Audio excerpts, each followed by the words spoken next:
कायनात में सिर्फ इस बिल्डिंग ने समझ लिया है कि लव टेढ़ा है। मेरा तू सलाम रखना, ये जो है ना बिखरा है, टूटा नहीं। जब टूट जाए तब गा लेना। आसान है क्या क्या ऐसी मोहब्बत करना जिसके बदले मोहब्बत ना मिले? It's the most beautiful feeling in the world. तुम कहाँ हो यार? मैंने कितनी कोशिश की, ब्लॉक किया तुमने मुझे। तो और क्या करना हमारा कन्या प्यार क्यों नहीं कर सकती मुझसे? प्यार करती हूँ यार, बहुत करती हूँ, पर वो प्यार नहीं जो तुम चाहते हो।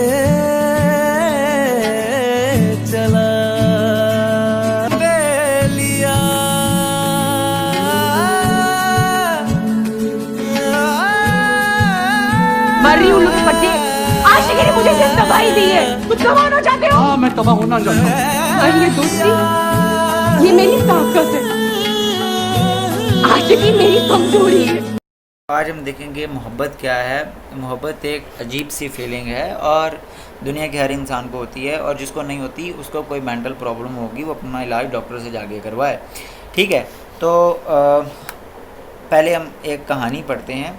वो कौन सी कहानी है? उसका नाम है नोटबुक। नोटबुक में मैं सारी नहीं पढ़ूँगा, आपको मेन बताऊँगा कि ये कहानी है क्या। एक आदमी था जिसका नाम नो था, वो बड़ा पुअर था। एक लड़की थी जिसका नाम एनी था। एनी बहुत रिच फैमिली से ताल्लुक़ रखती थी। दोनों आपस में मिले और उन्होंने एक समर, छुट्टियाँ मतलब ग्रेजुएट होने के बाद वो इकट्ठे गुजारी, और ऐसा लग रहा था कि वो प्यार मोहब्बत करते हैं एक दूसरे से, जिनको उनके एक दूसरे के साथ प्रेम हो गया। फिर वो अलग हो गए। वो 10 साल तक नहीं मिले, 10 साल तक नहीं मिले। लेकिन 10 साल के दौरान नो क्या करता रहा, वो लेटर लिखता रहा एनी को। ठीक है, और हुआ ये कि एक लेटर भी एनी के हाथ नहीं लगा जो भी नो ने लिखा 10 साल में। वो लेटर कौन रिसीव कर रहा था? Who was receiving letter? Okay, so her mother, उसकी माँ लेटर रिसीव कर रही थी, जो उसे छुपा लेती थी एनी से। क्यों? क्योंकि माँ चाहती थी कि एनी किससे शादी करे, एक अमीर लड़के से शादी करे, और नो तो गरीब था। हुआ ये कि आखिरकार उसकी मंगनी हो गई एनी की। किसके साथ? लॉन के साथ मंगनी हो गई। और वो एक कैरियर ओरिएंटेड बॉय था। लॉन क्या था? कैरियर ओरिएंटेड था और काफ़ी अमीर भी था, उसको खुश रख सकता था। उसके पास इतने पैसे थे, उसके पास धनराशि थी, माल था। तो 2 वीक बाद क्या हुआ, मैरिज से 2 वीक पहले जो फाइनेंसी है उसको एनी कहती है कि मुझे वक्त चाहिए सोचने के लिए। और होता ये है उसके बाद कि 14 साल बाद की ये बात है, जब उन्होंने समर गुजारी, कि एनी को एक न्यूज़पेपर में नो की खबर मिलती है। वो उसको मिलने जाती है। कितने साल बाद? 14 साल बाद। वो एक दूसरे से बात करते हैं और उनको ऐसा लगता है कि उनका मोहब्बत अभी भी ज़िंदा है। अब उसको दोनों में से एक को चूज़ करना था, लॉन को या नो को। ठीक है, वो नहीं जानती थी कौन सच्चा प्यार करता है। जब वो घर आती है वापस, तो उसको एक लेटर मिलता है जो नो ने उसे लिखा था, लेकिन उसके पास पहुंचा नहीं था। अब उसने पढ़ लिया वो, फॉर्चुनेटली। अब उसको पता चल गया कि नो ही उसका ट्रू लवर है, वो उसका रांझा है और उसका सब कुछ है। ठीक है। अब क्या हुआ कि उसकी मदर ने हर कोशिश की कि वो नो और एनी को एक दूसरे से दूर रख सके, लेकिन उन्होंने शादी कर ली। किसने? नो और एनी ने शादी कर ली, हर एक मुश्किल के बावजूद। और शी वॉज डायग्नोज विद एक डिज़ीज़ के साथ डायग्नोज हुई। और उस डिज़ीज़ में क्या होता है कि मेमोरी चली जाती है। ठीक है, जो एनी है वो सब कुछ भूल गई, नो को भी भूल गई, लॉन को भी भूल गई, अपनी माँ को भी भूल गई, बाप को भूल गई, चाचा मामा ताया सब भूल गई। और डॉक्टर ने कहा कि इस डिज़ीज़ को वापस मोड़ना, यानी बैक गियर लगाना, इसका ये नामुमकिन सी बात है। लेकिन नो को उम्मीद थी कि ऐसा हो सकता है कि एनी दोबारा क्या करे, अपनी याददाश्त उसकी वापस आ जाए। और वो अब क्या कर रहा है, नो अपने प्यार में अपनी जानू की याददाश्त को वापस लाने के लिए वो क्या कर रहा है, वो रोज़ रीड करता है वो सारी स्टोरी जो उनके दरमियान बनी और उसके बाद उनकी शादी हुई। और कहता है कि वो इस बात की उम्मीद रखता है कि वो उसको पहचानना शुरू कर देगी, नो को पहचानना एनी शुरू कर देगी। होता ये है कि जो एनी है उसको याद आ जाता है कि नो कौन है, और ये लव स्टोरी का हैप्पी एंड हो गया, मिरेकल हो गया कि भाई डिजीज़ से वापस आ गई। ठीक है, तो ये मोहब्बत की एक कहानी थी। अब क्या मोहब्बत की टाइप्स भी होती हैं? डेफिनेटली हमने कभी शायद सुना नहीं होगा, लेकिन मोहब्बत की टाइप्स होती हैं। इरोस होती है, एगेप होती है और फिलिया होती है।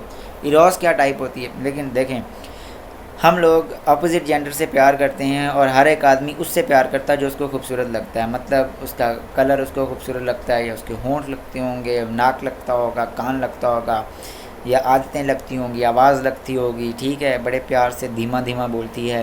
ठीक है, तो हम लोग प्यार करते हैं अपोजिट जेंडर से ताकि उसको हासिल कर सकें, उसके साथ रिप्रोडक्शन कर सकें, उसके साथ बेबी हों हमारे उसके साथ। ठीक है, तो हम जो ये वाला लव करते हैं इसको इरोस बोलते हैं, इसको सेल्फिश लव भी बोलते हैं। सेल्फिश लव भी बोलते हैं कि आप हासिल करने के लिए लव कर रहे हो। ठीक है, लव ऑफ डिज़ायर होता है, आपकी ख्वाहिश होती है कि मैं हासिल कर लूँ, रिप्रोडक्शन करूँ और उसके बाद बेबी करूँ। तो ये सारी इसको इरोस बोलते हैं। एगेप भी होता है। एगेप क्या होता है? स्पॉन्टेनियस लव होता है, इसमें कोई सेल्फिशनेस नहीं होती। For example love for God and God's love for us, Allah हमें प्यार करता है और हम अल्लाह से प्यार करते हैं, तो इसको एगेप बोलते हैं। ठीक है, हिस्टोरिकल एक्सप्लेनेशन हम देते हैं इस लव के बारे में। एक होती है फिलिया। फिलिया क्या होती है? इसमें रिप्रोडक्टिव मोटिव नहीं होता। फॉर एग्जांपल मेरा कोई दोस्त है, मैं उसके साथ बात करता हूँ, मुझे उसके साथ प्यार मोहब्बत है। प्यार मोहब्बत ये है कि मैं उसकी हर मदद करता हूँ हर एक मुश्किल टाइम में, लेकिन ये थोड़ी है कि मैं अपने दोस्त के साथ, मतलब मैं उसके साथ शादी करके बेबी ले लूँगा, ऐसा नहीं है। ठीक है, या फिर मैं उसके साथ घर बनाऊँगा, ऐसा नहीं है। या फिर मेरा जो बिज़नेस पार्टनर है उसके साथ मैं घर बना लूँ, ऐसा नहीं है। मतलब इसमें रिप्रोडक्टिव चीज़ नहीं होती, लेकिन है ये इरोस की तरह ही। Okay, so these were types of love. Now explaining love होता क्या है? लव मेरे नज़दीक वो चीज़ है जब दो आदमी इकट्ठे होते हैं और एक आदमी की जो एक्शंस होते हैं वो दूसरी आदमी को फिज़िकली या फिर साइकोलॉजिकली या फिर इमोशनली इरिटेट नहीं करते। ठीक है, वो आदमी जो किसी आदमी के साथ वक्त गुजारता है और उसको इरिटेट नहीं करता, ना फिज़िकली इरिटेट करता है, तकलीफ़ देता है, ना मेंटली देता है, ना साइकोलॉजिकली देता है, इसको क्या बोलते हैं? लव बोलते हैं। और ये in my opinion love is a feeling comes from chemical release, और ब्रेन के केमिकल्स रिलीज़ होते हैं लव के लिए ख़ास। जब आप लव में होते हो किसी के साथ और उसको देखते हो तो आपके दिमाग में कुछ केमिकल्स निकलते हैं। कौन से? ऑक्सीटोसिन, सेरोटोनिन और opiate. If you are depress, अगर हम डिप्रेस होते हैं, गोइंग थ्रू अ ब्रेकअप, अगर हमारा ब्रेकअप हो जाता है, हमारी बेबी, हमारी जान, हमारी हीर हमें छोड़ के चली जाती है, या फिर तो हम एंटी डिप्रेसेंट लेते हैं और अच्छा फील करते हैं। इसका मतलब है ये जो केमिकल है ना, इनका लव के साथ कोई ना कोई ताल्लुक ज़रूर है। लव कोई इमेजिनरी चीज़ नहीं है, मतलब इसको एक्सप्लेन किया जा सकता है। सो दो chemical release makes us happiness and anger, but pattern of release is set during early age. और इन केमिकल ये कितने रिलीज़ होंगे, कब कब रिलीज़ होंगे, ये अर्ली एज में आपका हो जाता है जब आपके पेरेंट आपको क्या करते हैं, आपको रेयर अप करते हैं। कुछ लोग होते हैं जो बड़े वायलेंट होते हैं। वो क्यों वायलेंट होते हैं? कि बचपन में उनका पैटर्न सेट हो जाता है, उनके माँ बाप उनके साथ इस तरह से उनको तरबियत करते हैं कि वो थोड़े रुथलेस होते हैं। कुछ लोग लव करने वाले होते हैं क्योंकि उनके माँ बाप उनकी तरबियत ऐसे करते हैं कि वो फील करते हैं, लव अच्छा लगता है उनको। ठीक है, इफ़ यू फॉल, अगर आप गिर जाते हो और your parents face expression shows concern, then child will start weeping. Okay, child weep करना शुरू कर देता है अगर उनको लगता है कि यार कुछ गलत हो गया। अगर आप गिरते हो और आपके माँ बाप को कोई फ़र्क नहीं पड़ता और वो हंसना शुरू कर देते हैं, तो चाइल्ड भी लाफ करना शुरू कर देगा, क्योंकि आवर पेरेंट आर डिफरेंट। तो वो बच्चे जिनके साथ ये होता है, फिर अगर किसी को चोट लग जाए तो वो रोते नहीं हैं, वो क्या करते हैं, वो खुश हो जाते हैं। ठीक है, हंसने लग जाते हैं। लेकिन ये वाली जो कैटेगरी में, जैसे जिनके माँ बाप ऐसे होते हैं, वो क्या करते हैं, किसी की तकलीफ पे हंसते नहीं हैं बल्कि रोते हैं। ठीक है, our parents are different, so we all have different character and few from us love.